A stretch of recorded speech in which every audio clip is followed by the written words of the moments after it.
¿Cómo están? Yo creo que le pueden cambiar la palabra de acuerdo a lo estudiado anoche. ¿Qué les parece?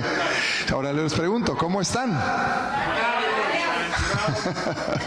Bueno, los que no estaban aquí anoche dirán, ¿qué les pasa a estos hermanos?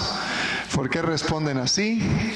Y bueno, porque nuestra serie de esta semana, aun cuando originalmente se envió un título que era El día es hoy, está en torno a las 7 bienaventuranzas del Apocalipsis. En el libro del Apocalipsis hay 7 bienaventuranzas. Como van a ser solo 6 noches que estaremos acá, pues vamos a ver solo 6 de esas 7. Pero de allí es que estamos estudiando toda esta semana. Y anoche miramos la primera, que fue Apocalipsis 1:3. ¿Cómo decía esa bienaventuranza? Bienaventurados los que escuchan y guardan las palabras de Dios, la palabra de esta profecía, dice allí literalmente. ¿Y qué dice?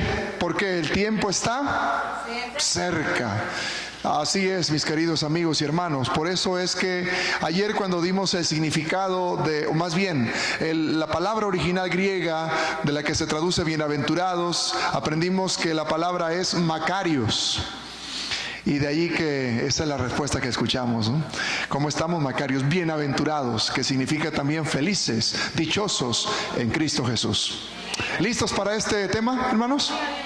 Qué bueno, vamos a comenzar, vamos a orar, cierren sus ojos un momento, pidamos a Dios bendición en el estudio de la palabra.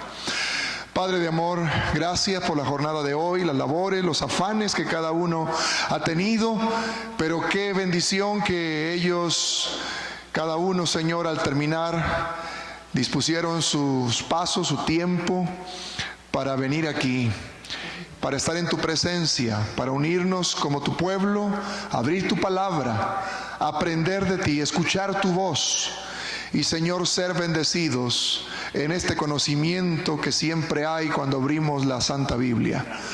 Queremos, oh Dios, que esta noche tu Espíritu Santo trabaje libremente en cada mente y corazón. Y que lo que hemos comenzado a estudiar acerca de las bienaventuranzas del Apocalipsis, Señor, nos haga a nosotros bienaventurados. Que no aprendamos solamente el concepto y lo que dice allí sobre los bienaventurados, sino que nosotros lleguemos a hacerlo por tu poder y por tu gracia. Esta noche, Señor, que tu palabra sea viva, sea eficaz en cada corazón. Lo rogamos en el nombre de Jesús. Amén. Amén. Vamos a la segunda bienaventuranza, y esto lo vamos a encontrar en Apocalipsis capítulo 14, versículo 13. Quiero que lo leamos todos juntos. Cuando estemos listos, lo haremos todos juntos. Ya escucho que algunos están listos. 14:13. 14:13.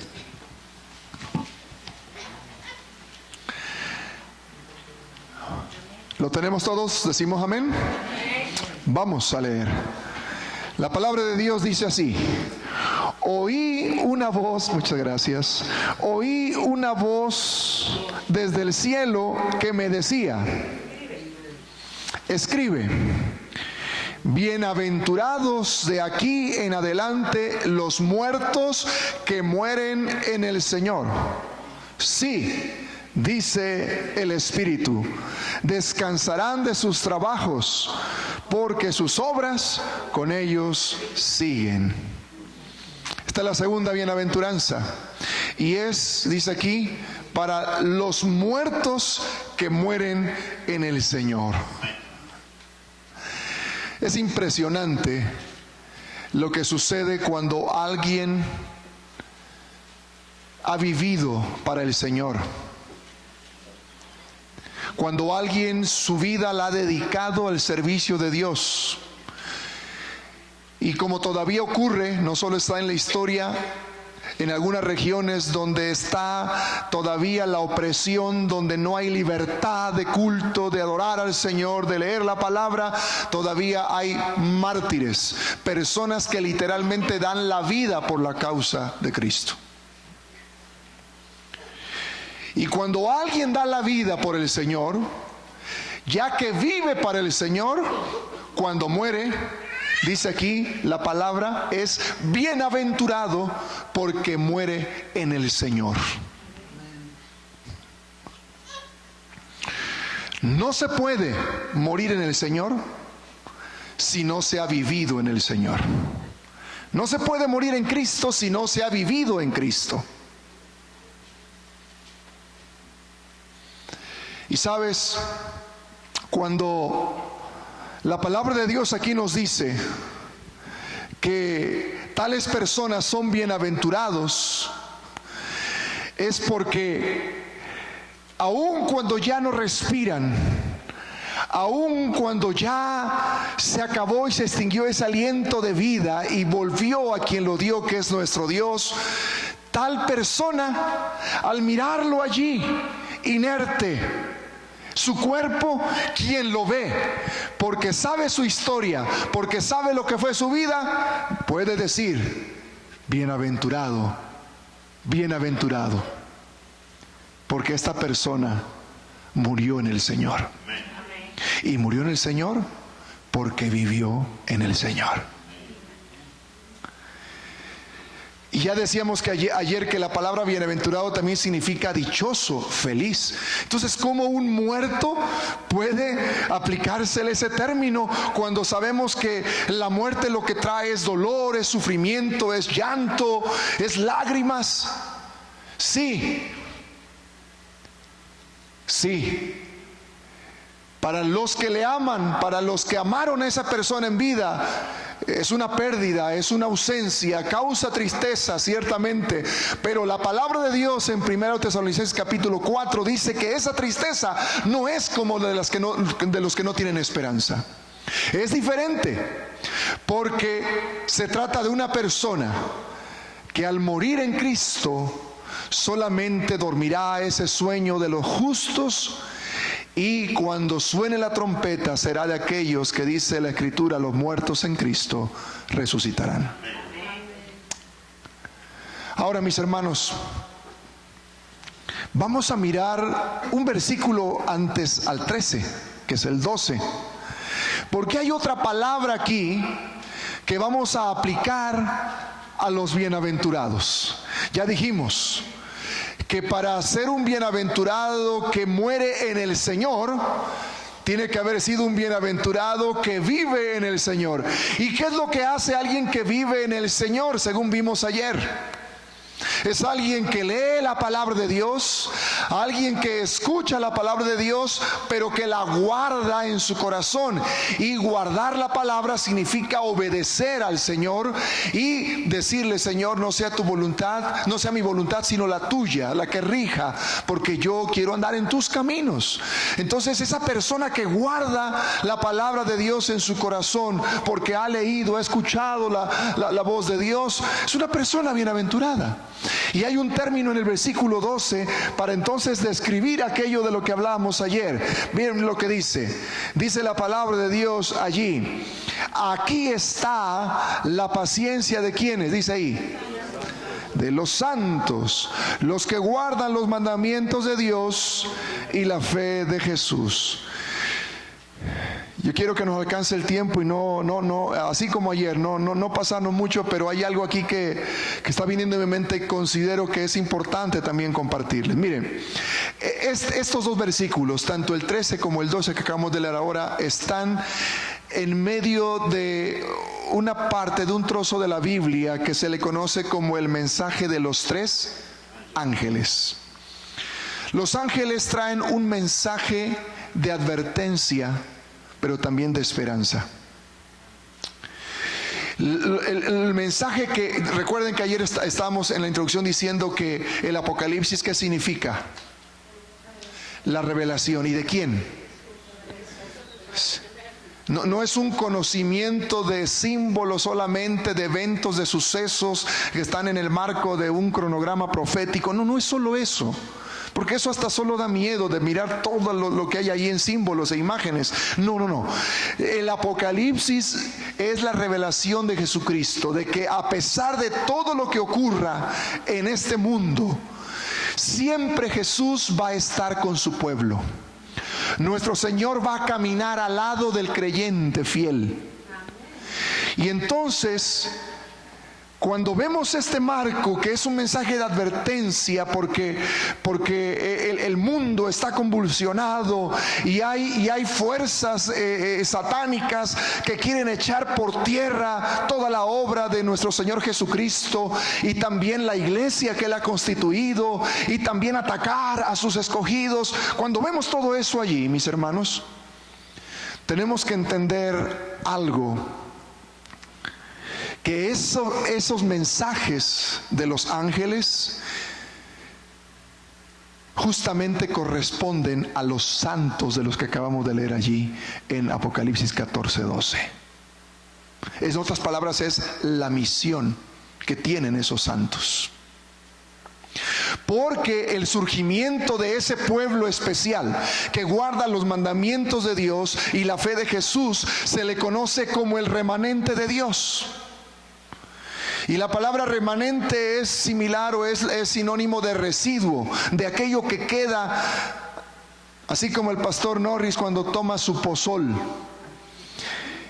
Y después de que ya le tomó todo lo demás arriba, usted va a ver que abajo ahí siempre le queda el chichito, ¿verdad, pastor? Eso es la palabra tabasqueña, que usted un poquito ahí se solidarice con el pastor. Sí, y eso que queda, que es así el asiento, ¿verdad? Del maíz, del cacao y todo eso que está allí, sí, eso es el residuo, es lo que queda. Bueno, remanente es eso. De que en medio de todo y la multitud, la muchedumbre y lo que exista, pero hay algo que queda, que es un residuo, es algo pequeño. Ese es remanente. Y el remanente de Dios tiene estas características: guarda los mandamientos, tiene la fe de Jesús, porque tiene una misión. Y algo que me cautivó mucho la atención cuando hace algunos días atrás estaba estudiando sobre esto, repasando, y leí algunos de los eruditos, de los comentaristas bíblicos de estos capítulos. Uno de ellos dice que es muy interesante que las tres grandes religiones monoteístas, ustedes saben que hay muchas religiones, pero las tres grandes religiones monoteístas, las que creen en un solo Dios y de paso en el mismo Dios, es judaísmo, cristianismo e islamismo. Y los tres creen en el mismo Dios. Para los del Islam, para los musulmanes, ellos le llaman Alá. Pero usted mire la historia, usted mirará que estamos hablando del mismo Dios. Se refiere al mismo Dios porque también tienen como padre ellos a Abraham. Y los arabismos nos han ganado tanto en el castellano que hasta nosotros también mencionamos ese Dios. Ese nombre de Dios, no ese Dios, ese nombre de Dios. Cuando usted dice ojalá, usted está diciendo si Dios quiere, si Dios lo permite. Cuando usted dice ojalá, Alá.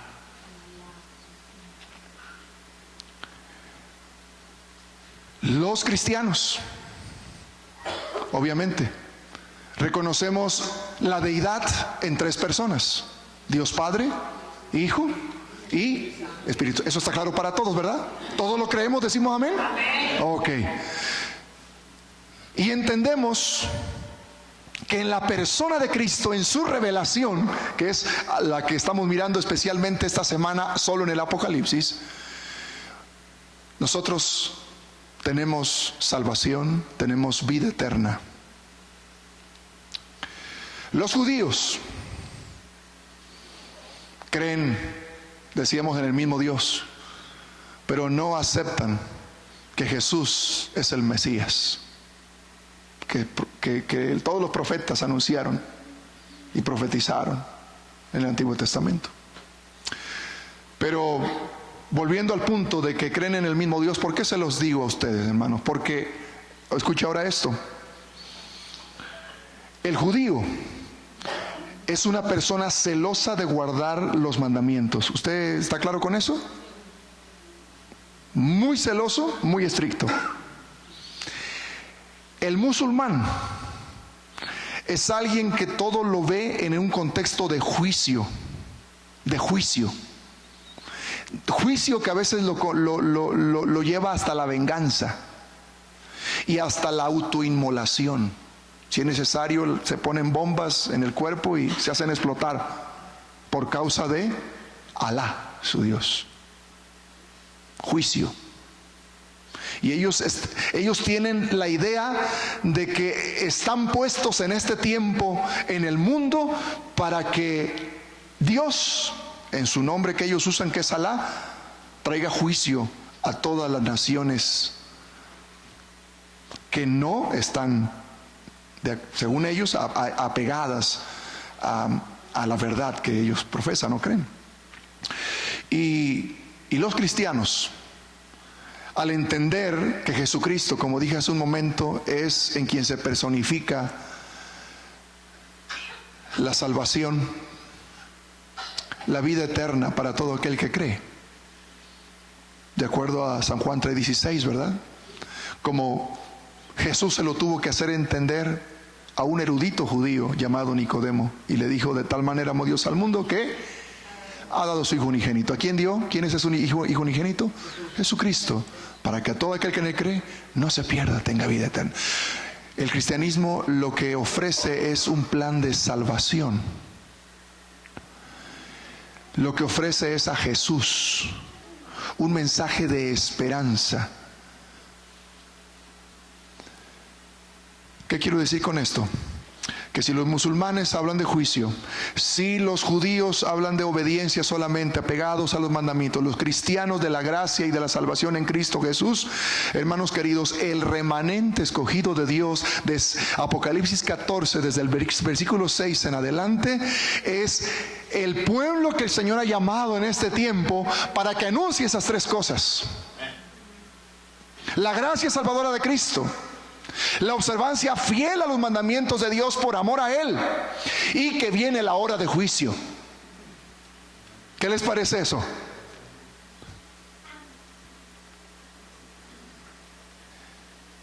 No pude evitarlo, no debía abarcar mucho tiempo en esto, pero creo que ha sido interesante, ¿verdad? Importante que entendamos que en el marco de Apocalipsis 14, ese remanente que son los que guardan los mandamientos de Dios, tiene la fe de Jesús, es un pueblo especial que el Señor ha levantado en este tiempo del fin para que anuncie la gracia y la salvación en Cristo, para que anuncie que el juicio ha venido y que también hay que guardar los mandamientos de nuestro Dios fielmente.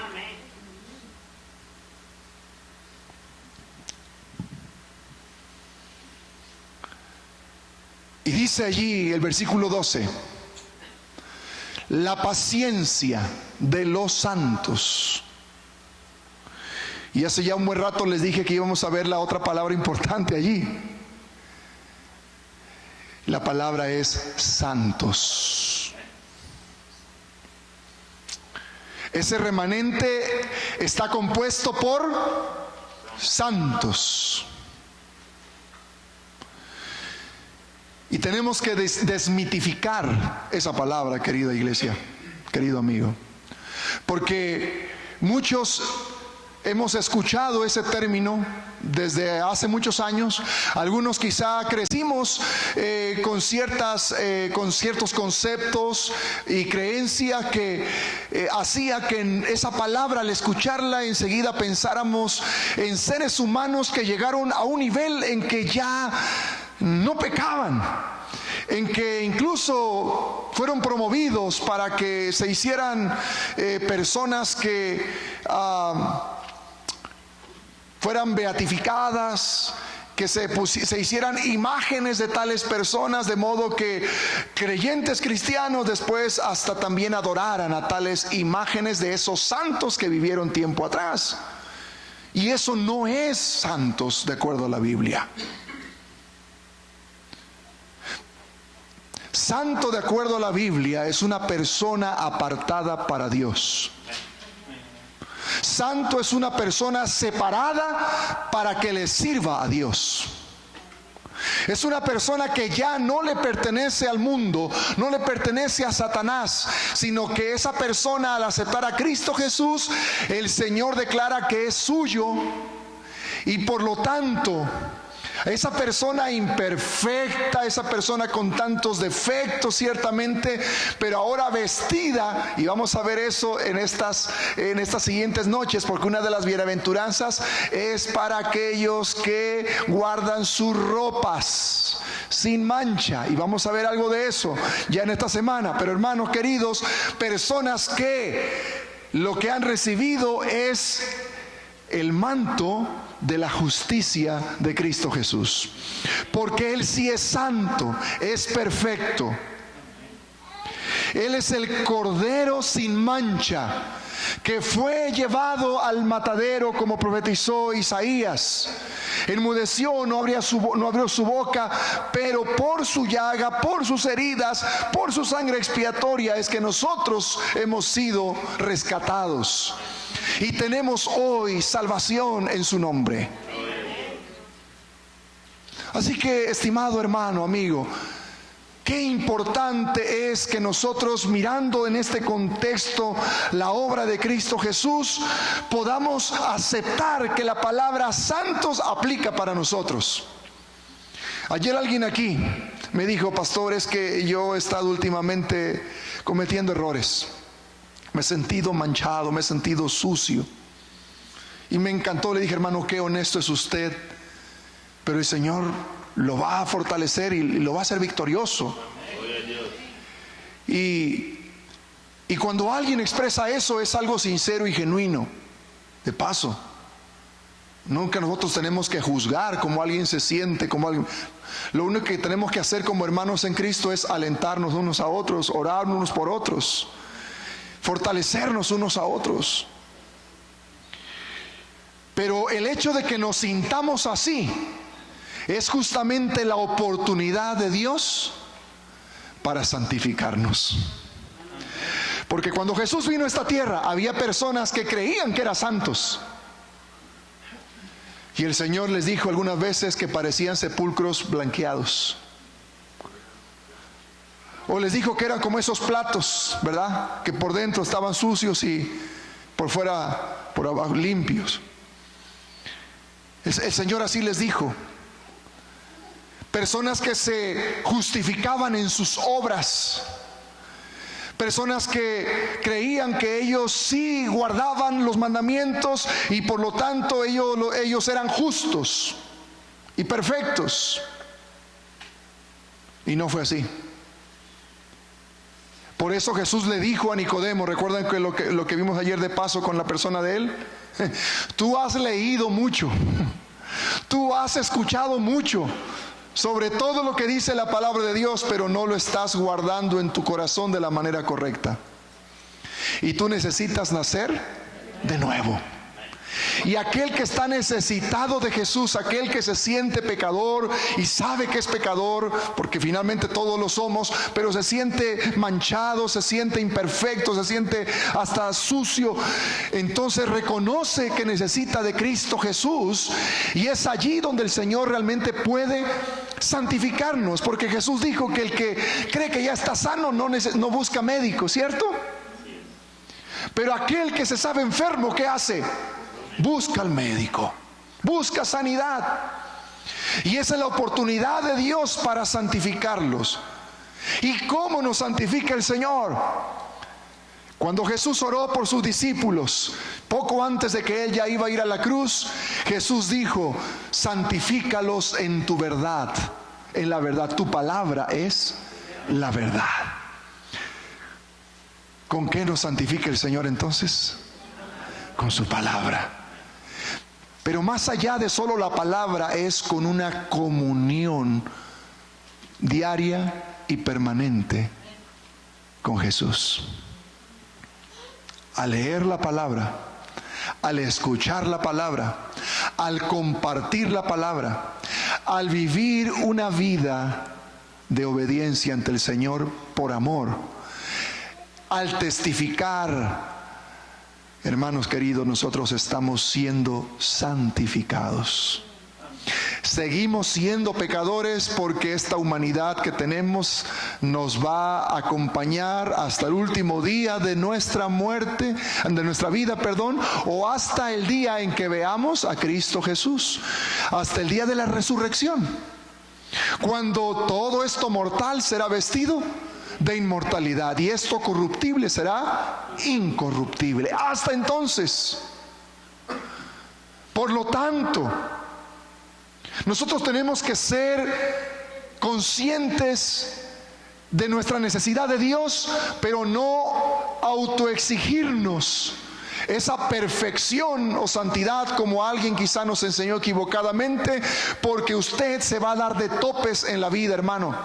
Y yo he conocido personas que cuando uno le dice, mira, el Señor te llama, porque la persona a la vez conmovida y sí se ve que tiene ganas de ser un cristiano, de dedicar la vida a Dios, pero dice, es que todavía tengo esto, tengo aquello, todavía no he dejado de hacer aquello y todavía yo no me siento listo.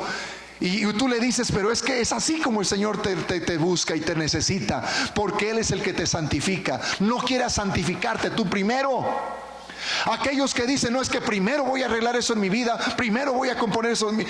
No lo vas a poder hacer, porque tú no te puedes santificar a ti mismo. Quien te santifica es Cristo Jesús. Tú tienes que venir a Él tal como estás y decirle, Señor, para mí de ahora en adelante mi vida es Cristo. Y si yo muero, como vamos a ver un poquito adelante, es ganancia, porque muero en el Señor, porque viví en el Señor.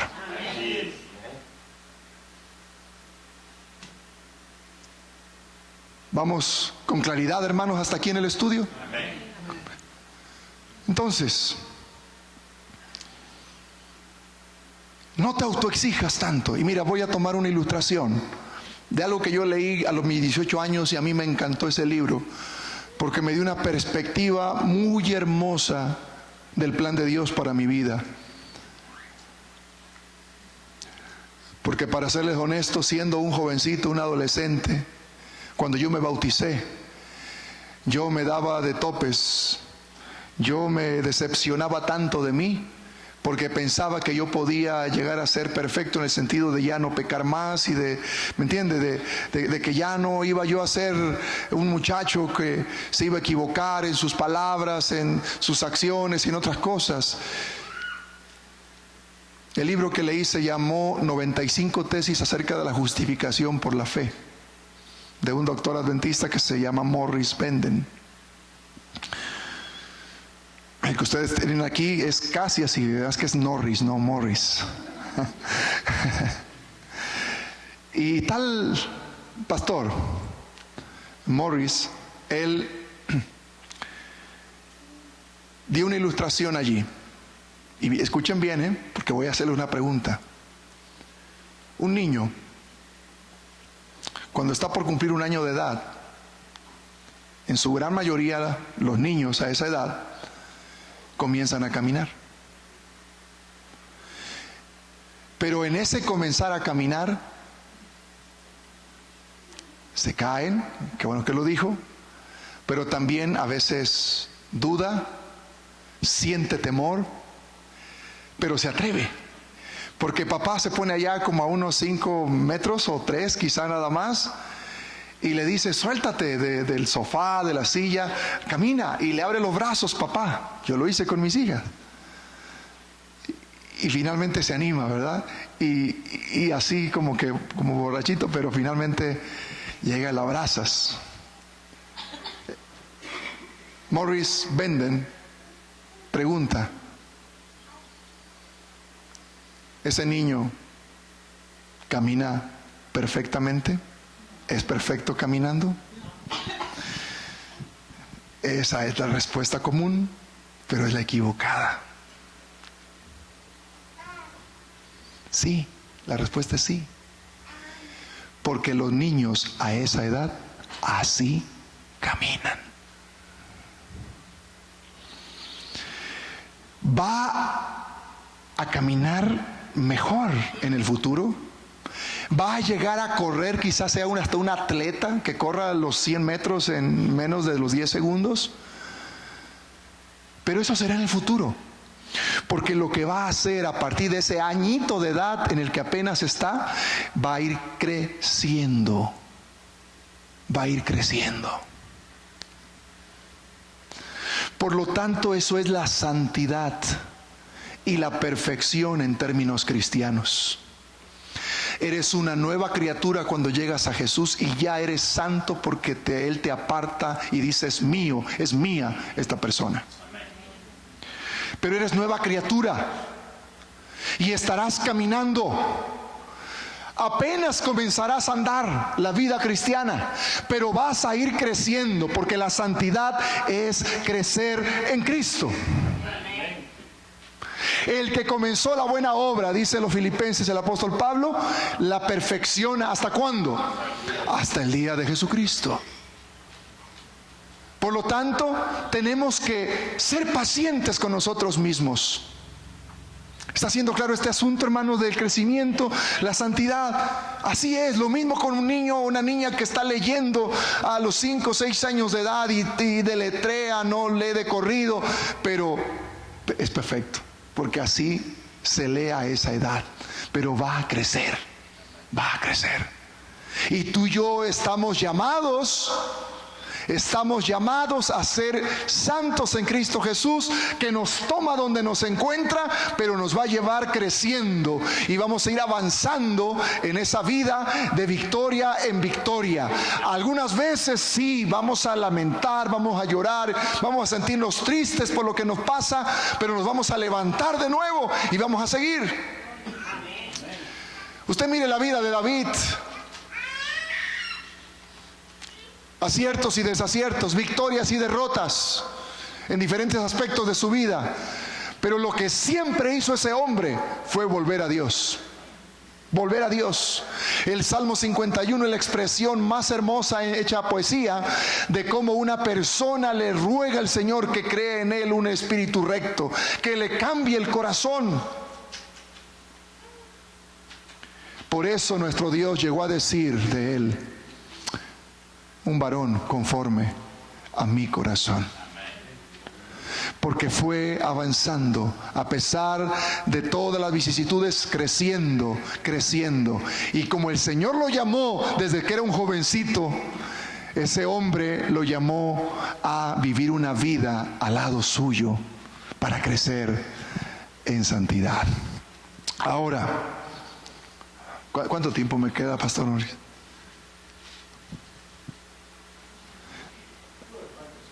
Todavía, gracias. Ahora miren ustedes conmigo. Dice que guardan los mandamientos de Dios. Ayer ya hablamos de la palabra guardar. Guardar no es que me lo quedo algo y lo escondo, no, guardar aquí significa la obediencia. Significa hacer algo por lo que yo creo, por mis convicciones, por mis creencias, por mi amor. ¿Sí? Usted guarda, por ejemplo, sus votos de fidelidad con su esposo o su esposa.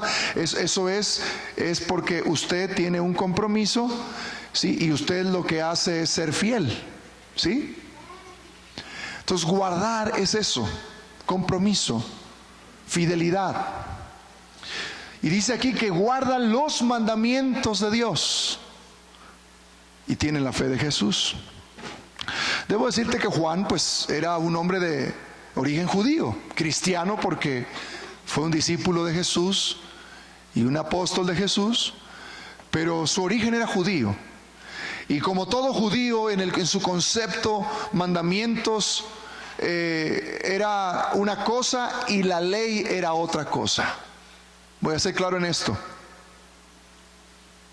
Cuando un judío decía la ley de Dios, el judío pensaba en los 5 libros de Moisés. Pensaba en todo, toda la ley, todo lo que abarcaba las disposiciones para asuntos civiles, de salud y rituales, ceremoniales, todo eso estaba contenido allí.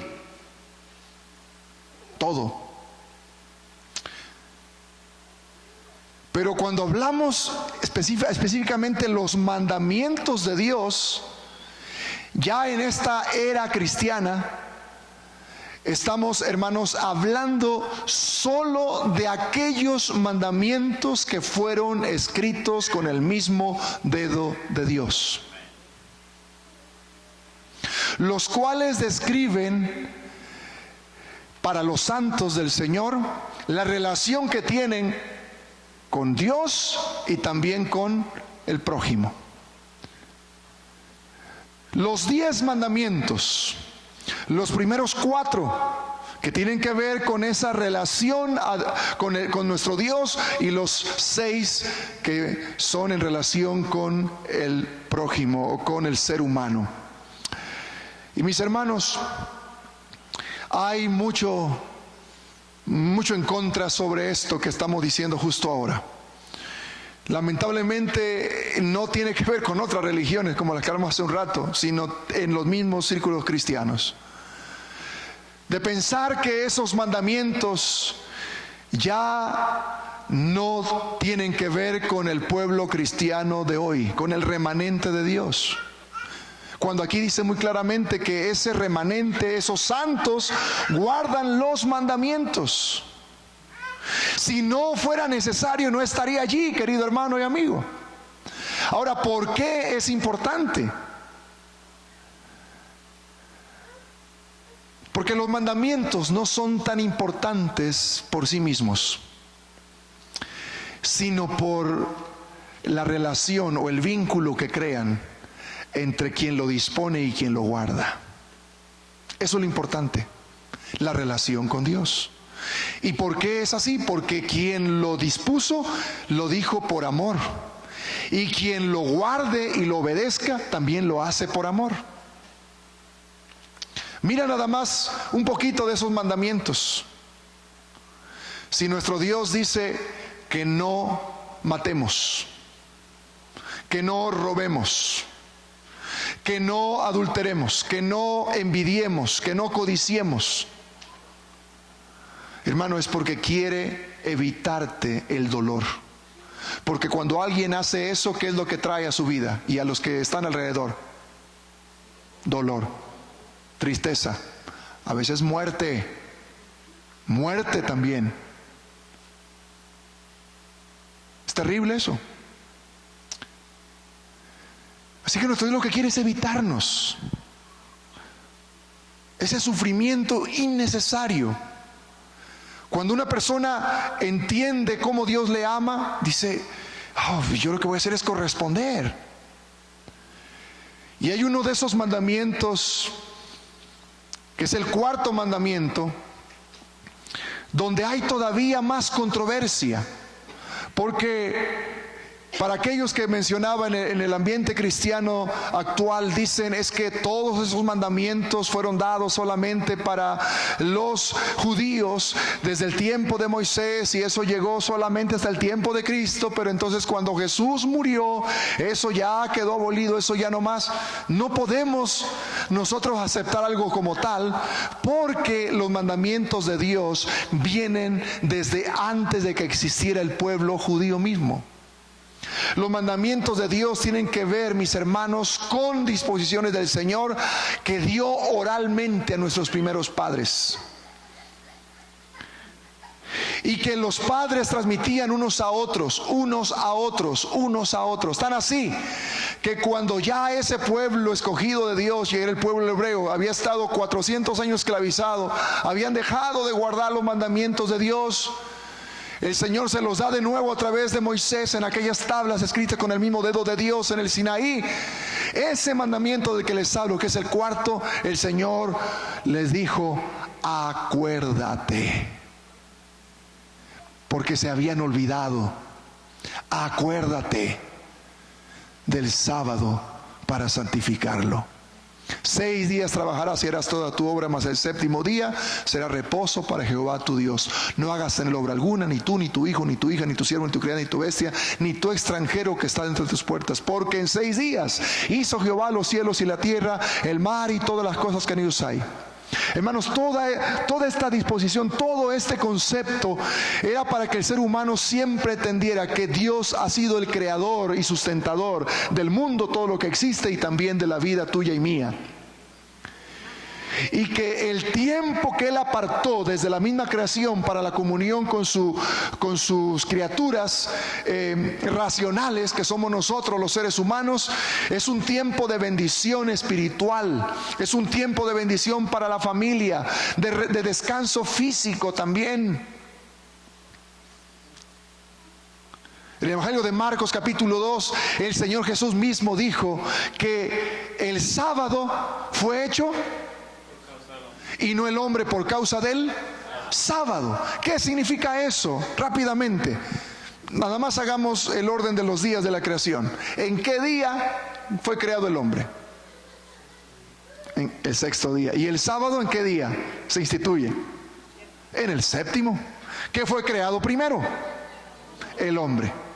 Significa esto, que nuestro Dios creó al hombre, lo amó tanto desde su misma creación que dijo: ya que le dije que va a sojuzgar la tierra, ya que le dije que va a señorear, que va a trabajar, que va a hacer todo lo que tiene que hacer para el sustento diario y demás, si no le doy un día de descanso para que se acuerde de que yo lo creé, de que yo lo formé con mis manos desde el barro, que yo creé todo lo que existe, de donde Él puede cosechar, de donde Él puede sembrar, cultivar, el hombre se va a desquiciar, no va a parar, y va a trabajar 7 días, y va a trabajar de corrido, va a trabajar de noche, y de paso eso ha estado sucediendo, ¿verdad?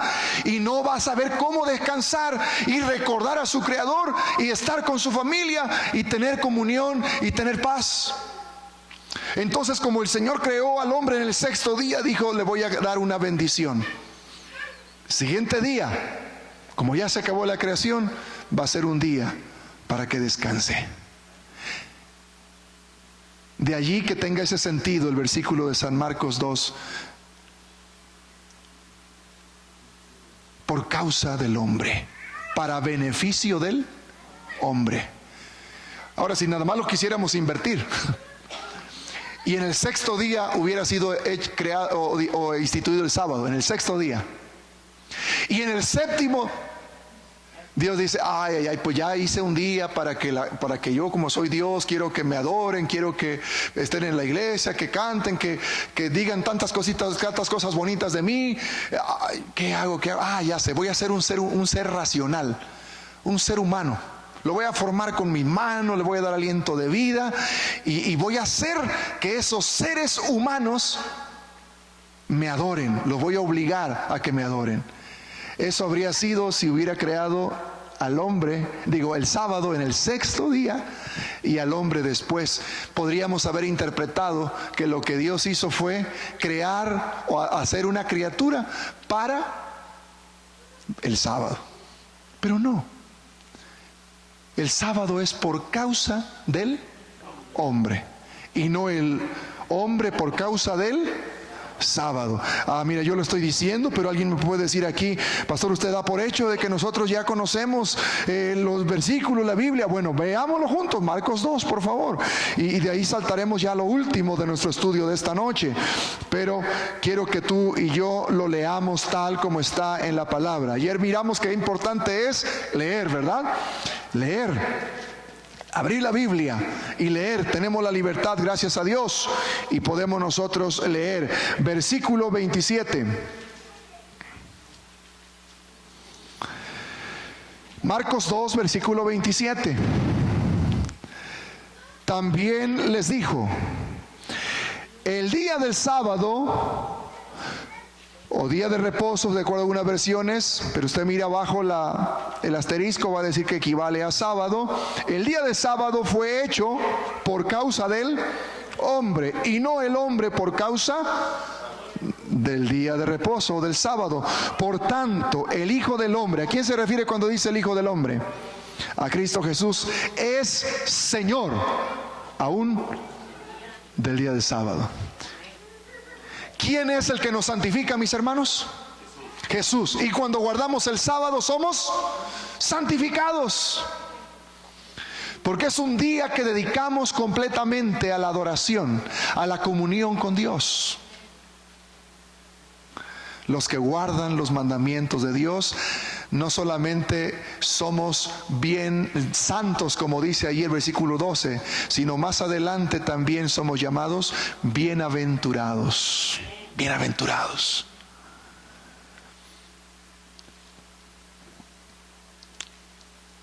Y tienen la fe de Jesús. El testimonio de Jesús, hermanos, es todo lo que hablan los profetas en el Antiguo Testamento, en el Nuevo Testamento. Y aún fuera de los dos testamentos, profetas que sean certificados, vamos a usar esa palabra, que hablan a la ley y al testimonio, que por sus frutos le conocemos, que son congruentes con toda la verdad bíblica, ¿sí? Una vida también apartada para Dios. Cuando una persona y habla así y el Señor le llama, le utiliza, todo esto tiene que ver con quienes dan testimonio de Jesús. Testimonio de Jesús. Y todos los profetas han hablado y han escrito y han dejado registro para que nosotros podamos tener ese testimonio claro de la obra de Cristo Jesús. Vamos al versículo, volvamos a Apocalipsis, al versículo 13. Y yo creo que me quedan como 10 minutos. Vamos a correr en esta última parte. Pero miren ustedes, dice allí la palabra de Dios: oí una voz desde el cielo, me decía, escribe, bienaventurado de aquí en adelante los muertos que mueren en el Señor. Sí, dice el Espíritu, descansarán de sus trabajos, porque sus obras con ellos siguen. Los que mueren en el Señor. Y hace un rato ya expliqué algo para ustedes acerca de cómo una persona que vivió para Cristo y ya murió, y quien lo ve allí dice bienaventurado. ¿Por qué? Porque vivió para Cristo, en Cristo. Pero cuando resucite, también va a mirar cara a cara a su Salvador. Es bienaventurado. Pero algunos malinterpretan los que mueren, bienaventurados los que mueren en el Señor, porque piensan que si alguien muere en el Señor, va directamente a la presencia de Dios, va directamente al paraíso. Algunos han basado ese concepto porque o tienen este concepto porque han basado en aquella historia de los ladrones en la cruz junto a Jesús, y uno de ellos le dijo, bueno, un ladrón, un pecador, pero le dijo, ¿cómo? Señor, acuérdate de mí cuando vengas en tu reino. ¿Cuándo? Vengas en tu reino. Hasta eso, el ladrón tenía claro las cosas como eran. Y Jesús le dijo, de cierto te digo, hoy, estarás conmigo en el paraíso. Pero algunos leen, de cierto te digo, hoy estarás conmigo en el paraíso. ¿Qué diferencia es eso, verdad? Y entonces piensan, le está diciendo que desde ese momento ya iba a estar en el paraíso. Pero si Jesús iba a ser sepultado, Jesús iba a pasar todo ese sábado también reposando en la tumba, porque iba a resucitar el domingo. No es así como se debe leer, y no es la palabra que Jesús le dijo a este ladrón. Le dijo, de cierto te digo hoy, tú vas a estar conmigo en el paraíso.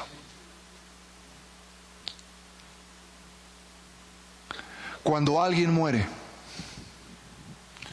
no tiene más parte también en todo lo que ocurre ya bajo el sol. Yo quiero que mires conmigo Eclesiastés capítulo 9. Eclesiastés capítulo 9.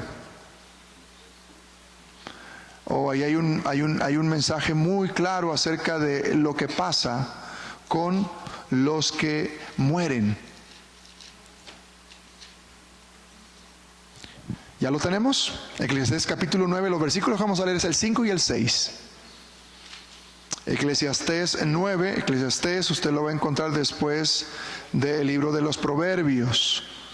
Y el Proverbios está después de los Salmos. Muy bien. Listos, vamos entonces a leer. Eclesiastés 9, 5 y 6. ¿Estamos listos? Amén. Porque los que viven saben que han de morir. ¿Usted sabe que va a morir? Yo sí sé. ¿Sí? Si el Señor ha venido antes, eso es lo que sabemos tú y yo. Pero los muertos, ¿qué saben? Nada. Ni tienen más paga porque su memoria es puesta en el olvido, ¿ya? También su amor y su odio y su envidia fenecieron ya, y nunca más tendrán parte en todo lo que se hace debajo del sol. Los que mueren en el Señor, al igual que los que mueren sin el Señor, sin esperanza, no saben más nada ya. Acabó su vida y su obra y su intervención, déjenme usar esa palabra también, en todo lo que ocurre con los que aún viven. Y yo le digo en este momento con todo cariño y respeto que si usted creyó algo diferente hasta ahora, lo acaba de leer en la Biblia. Si usted alguna vez escuchó y había aceptado, había creído que los muertos de cuando en cuando por ahí vienen hasta jalar la cobija de alguno, no es así. O que incluso viene a comer del altar que le ofrece allá por noviembre 1 y 2, no es así. Mi abuela, en paz descanse, mi padre era el único adventista de la familia, el único que era de una creencia diferente. Entonces ponían ese altar y con otros primos por ahí íbamos y agarramos las mandarinas más grandes, los tamalitos, y al otro día la abuela estaba contenta porque sus difuntos habían ido a visitar. Y ya nosotros, bueno, en mi caso, yo como cristiano, ¿verdad? Y ya lo que yo creía correctamente de la Biblia, le decía: abuelita, fuimos nosotros. Y ella se molestaba, no le agradaba eso porque ella quería creer que habían sido los difuntos, ¿me entiende? Y yo le decía: no, abuelita, los muertos nada saben, nada saben. Así lo dice la Biblia. Entonces los que no mueren en el Señor, nada saben. Los que mueren en el Señor, nada saben. Y ya no tenemos el tiempo para ver la historia de Lázaro en San Juan 11. Pero él murió en el Señor. Y 4 días después volvió a vivir, porque Cristo Jesús lo llamó de la tumba. Y en esos 4 días, Lázaro no supo nada, porque acabó lo que dice allí, sus pensamientos, su mente, su obra. Para los que no mueren en el Señor, pues se le aplica la otra palabra que dice ahí, que mueren también su odio, su envidia. Igual, se acaba. Lázaro no supo más nada, hasta que Jesús le dijo: Lázaro, ven fuera. Y así es como hará el Señor, en un sentido figurado. Va a llamar por su nombre a todos los que han muerto en su nombre, para decirle: ven afuera, levántate. Y volveremos a la vida, hermanos, si hemos muerto en el Señor. Yo anoche les compartí de lo que hace 2 semanas ocurrió con mi familia, y les dije de lo doloroso que es. Fue repentino y nunca imaginé que iba a ir a sepultar a mi madre, cuando yo solo iba en el avión para pasar unos días con ella y acompañarla ahí en el hospital mientras le hacían unos estudios, porque aparentemente todo estaba tranquilo, todo estaba bien. Fue repentino ese paro cardiorrespiratorio. Y el domingo 1 de diciembre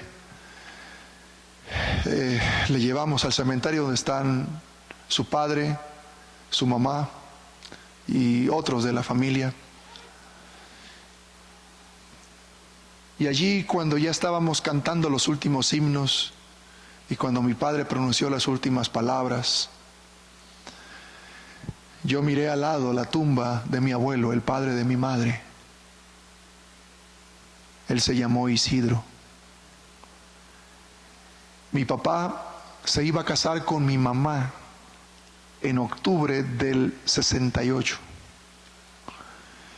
Y mi abuelo falleció también repentinamente una semana antes de la fecha de esa boda de mis padres. Entonces, mi papá ya había no solamente aprendido a amar a mi mamá, sino también a Jesucristo.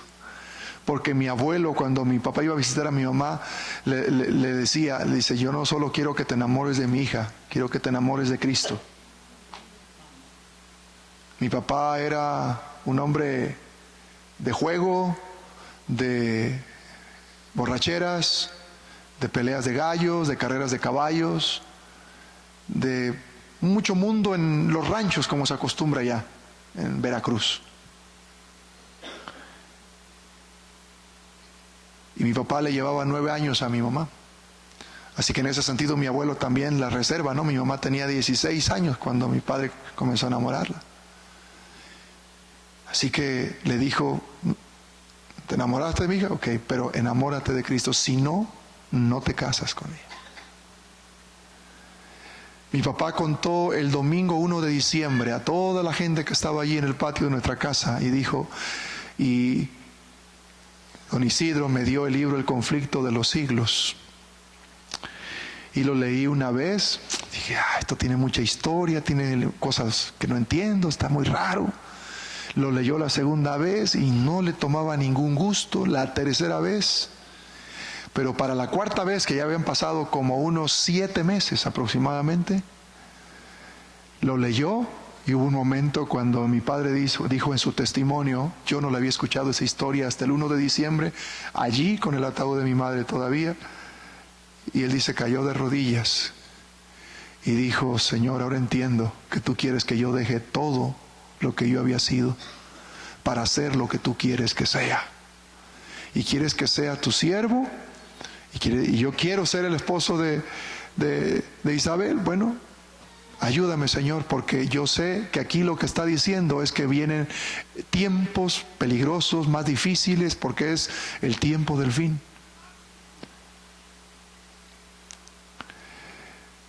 Y mi padre entonces aceptó a Cristo Jesús y fue bautizado. Y el pastor de Gibeon, que está aquí, fue su pastor. Algún tiempo fue su pastor. Toda la vida en el liderazgo de la iglesia sirviendo, mi madre igual. Y allí, como les decía, mientras cantábamos los últimos cantos, mi papá iba a tomar la palabra, miré la tumba de mi abuelo Isidro. Y vi una inscripción que hacía 40 y tantos años que no veía. Dice allí, yo sé que mi Redentor vive. ¿Y qué más? ¿Y qué más? Sí. Hermanos queridos, aunque hayamos vuelto a ser polvo, el Señor levantará a sus santos bienaventurados. Hoy son 2 palabras en 2 versículos, Apocalipsis 14, 12 y 13. Santos bienaventurados. Y el pastor Norris les dijo el título al principio, se busca vivo o muerto. ¿Por qué? Porque cuando Jesús descienda en gloria y majestad, si estás vivo, vendrá a buscarte porque has vivido en Cristo Jesús. Y si estamos muertos, resucitaremos y también nos buscará y nos llamará. Así que el Señor Jesús nos busca hoy porque estamos aún con vida. Pero si vivimos en Cristo y tuviéramos que morir, hermano, tranquilo, porque igual nos va a buscar, vivo o muerto, pero en Cristo Jesús. El día es hoy. El día es hoy. El Señor te está buscando ahora que aún tienes vida, tienes oportunidad. Y Él desea que tú seas un santo bienaventurado, que seas parte de este pueblo escogido, este remanente de Dios, que anuncia estos mensajes de los tres ángeles, que anuncia la gracia salvadora de Cristo, que anuncia el juicio de Dios, que anuncia que hay que guardar los mandamientos, pero hay que guardarlos por amor. Jesús fue muy claro cuando dijo en San Juan 14:15, si me amáis, ¿qué cosa? Primeramente es que tú amas a Dios, y porque lo amas, dice Señor, mi gozo es guardar tus mandamientos. Es que eso es natural. Cuando una persona ama, es algo muy natural, mis hermanos. Yo te pregunto, ¿quieres ser un santo bienaventurado esta noche? Para que el Señor Jesús nos venga a buscar un día, estemos vivos o muertos. Yo lo quiero. Quien también así lo desee, póngase de pie. No solo levante su mano, como vi que algunos lo hicieron, y me alegró mucho ver también esas manos arriba. Oh, mis hermanos, y que conste que cuando escuchamos esa expresión, se busca vivo o muerto, parece que ya al que estén buscando es porque está totalmente condenado, ¿verdad? Y ahora sí es como que levante las manos, pero porque ya no tiene escapatoria. No, aquí tú levantas la mano porque estás vivo. Pero si no estuviéramos ya con vida, cuando Jesús venga, de todas maneras el Señor nos va a buscar. Pero hoy te está buscando en vida. Hay un canto que he dejado allí a mis hermanos del sonido. Ayer compartí un pedacito a capela, hoy hemos tenido ahí la pista, donde le doy testimonio de lo que mi madre hizo al enseñarme todas las historias de la Biblia que conozco, y sobre todo al depositar en mí la bendita esperanza de ver muy pronto a Jesús. Y la esperanza también de que los muertos en Cristo resucitarán primero. Tenemos que alentarnos con esas palabras unos a otros, hermanos. Ya no pudimos ver todo el texto de Primera a los Tesalonicenses, capítulo 4. Pero yo sé que varios de ustedes lo han escuchado. Y lo vamos a retomar quizá en alguna de estas noches. Pero al final, dice allí el apóstol Pablo, en el consejo a esa iglesia de Tesalónica, alentaos unos a otros con estas palabras. Hoy, al estar estudiando juntos, nos estamos alentando unos a otros, porque es la palabra de Dios. La leemos, la escuchamos, la guardamos. Y hoy aprendimos que los santos de Dios guardan los mandamientos de Dios mientras viven. Pero si mueren, el Señor ha dicho también, son bienaventurados, porque mueren en el Señor. Escucha, ponga por favor la pista, este canto. Escucha este canto y piensa en esto. Quizá un día descansaremos de nuestros trabajos y las obras van a continuar. Mi madre ya descansó de sus trabajos, pero sus obras continúan. Durante esta semana todavía te voy a compartir una o dos historias de cosas que pasaron el día después de que ella fue sepultada. Testimonios maravillosos que dan fe justamente de que cuando una persona ha vivido en Cristo, queda un testimonio que toca el corazón. Y a veces algunos no van a alcanzar a mirar la conversión de un ser querido, de un esposo. Pero ¿qué importa si viviste en el Señor? He crecido y ha crecido mi esperanza de mirar el día de mi Salvador, su venida en los cielos, aún en mi imaginación está, porque la primera vez que lo escuché fue de mamá.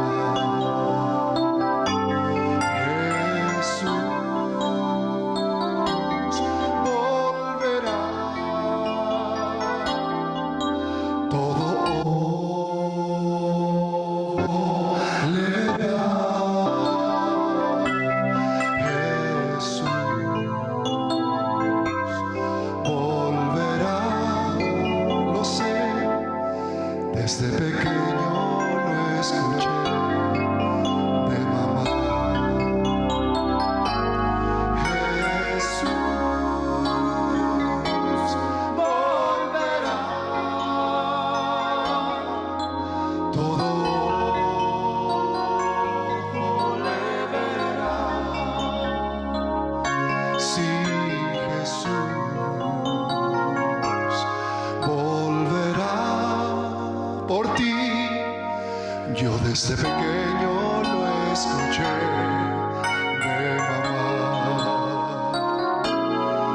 sí, Jesús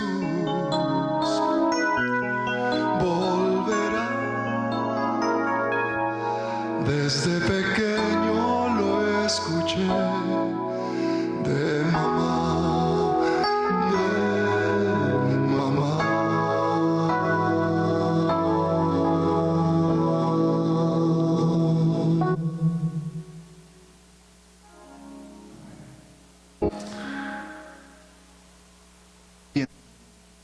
Los que guardan los mandamientos de Dios en vida, los que viven para Cristo.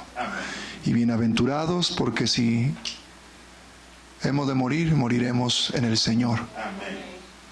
Y seremos llamados para una vida eterna. Quien acepta esta verdad, yo le invito a que venga aquí, porque debemos orar juntos. Yo le invito, venga aquí al frente. Y a esta hora nos gocemos en que el Señor nos llama santos, bienaventurados.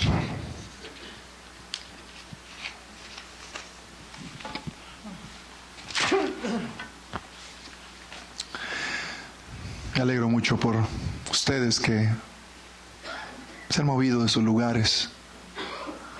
Es el Espíritu Santo que te impulsa